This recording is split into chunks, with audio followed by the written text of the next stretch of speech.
सत। बंधुओं नमस्कार। जब से मनुष्य ने इस धरती पर अपनी बुद्धि का विकास किया, तब से वह सुख शांति और आनंद की खोज में लगा हुआ है और अभी तक नाना प्रकार के उपाय और उपक्रम करते हुए भी वह जिस प्रकार की सुख शांति को चाहता है वह उसे नहीं प्राप्त हुई है। मैं इसी संदर्भ में अपने विचार रखना चाहता हूं, जो मैंने अपने जीवन में बहुत कठिन तप और परिश्रम से प्राप्त किया है गुरुजनों की सेवा करके। याद रखिए, जो वृक्ष अपनी जड़ों से दूर हो जाते हैं वे कुपोषित हो जाते हैं, उनका पोषण रुक जाता है, उनमें पत्र पुष्प और फल आदि नहीं आते हैं और फिर वह एक दिन सूख करके ठूंठ हो जाता है और ठूंठ किसी काम का नहीं रहता है। उसे काट करके या तो जला दिया जाता है या किसी न किसी कार्य में उपयोग कर लिया जाता है। मनुष्य को अपनी जड़ें देखना चाहिए कि हमारी जड़ें कहाँ हैं। हमारी जड़ यह विश्व रूप परमात्मा ही है, क्योंकि इस विश्व में ही हमारा जन्म हुआ है और इस विश्व में ही हमारा पालन और पोषण होता है और एक दिन हम इसी विश्व में ही लय हो जाते हैं। जब तक हम अपनी प्राप्त शक्तियों से इस विश्व का संवर्धन नहीं करते हैं, इस विश्व की सेवा नहीं करते हैं और इस विश्व से अपना उचित लाभ नहीं ले पाते हैं, अपना आत्मोद्धार नहीं कर पाते हैं, तब तक हमारे पास कितनी भी धन संपदा हो जाए, हमारे पास कितनी भी मान बढ़ाई प्रतिष्ठा हो जाए, प्रॉपर्टी हो जाए, हम कभी भी सुखी नहीं हो सकते हैं। ये जो कमी का भाव है, ये कमी का भाव इसीलिए है क्योंकि हम अपनी जड़ों से दूर हो गए हैं।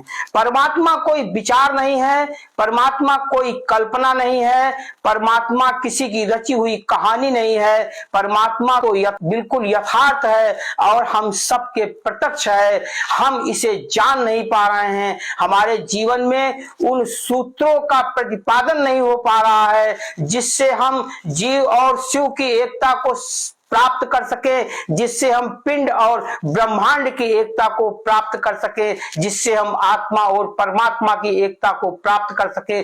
जब तक हम इस एकत्व को प्राप्त नहीं होंगे तब तक हम कोई भी कर्म कर लें, हमें कभी भी जीवन में सुख शांति नहीं मिल सकती है।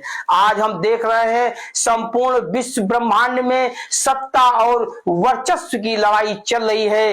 क्या गांव हो, क्या देश हो, क्या घर हो, हर जगह अपने आप को बड़ा मानने का जो अहंकार है, घमंड है, ये हमको विनाश की ओर ही ले जा रहा है।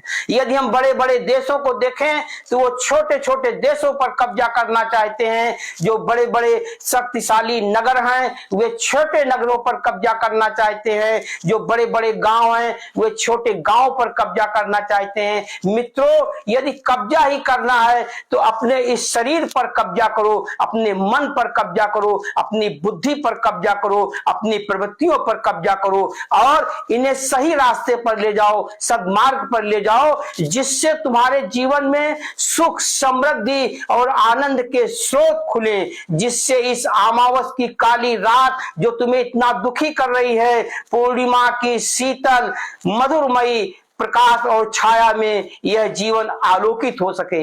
यदि आप लोगों को यह विचार अच्छे लगते हैं और इनमें कुछ आगे जानना चाहते हैं तो आप संपर्क करें और जो कुछ भी आप जानना चाहते हैं वो सब कुछ आपके प्रत्यक्ष होगा।